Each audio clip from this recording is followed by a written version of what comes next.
నమస్కారం. సుప్రభాత ఘంటారావానికి స్వాగతం. ముందుగా ప్రధాన అంశాలు. ఏడాదిలో 8 లక్షలకు పైగా ఇళ్లు నిర్మించాలని సీఎం నిర్ణయం. కొత్తగా ఎంపికైన లబ్ధిదారులకు 4 లక్షల ఆర్థిక సాయం. వన్యప్రాణుల సంరక్షణకు పూర్తిగా కట్టుబడి ఉన్నామన్న పవన్. పురుల సంఖ్య పెంచేలా ప్రణాళికలు సిద్ధం చేయాలని సూచన.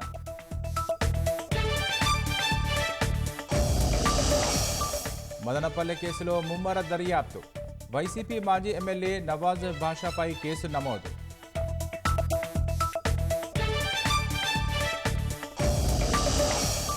ధవళేశ్వరం వద్ద శాంతిస్తోన్న గోదావరి. ముంపులోనే లంకలు, పడవలపైనే రాకపోకలు.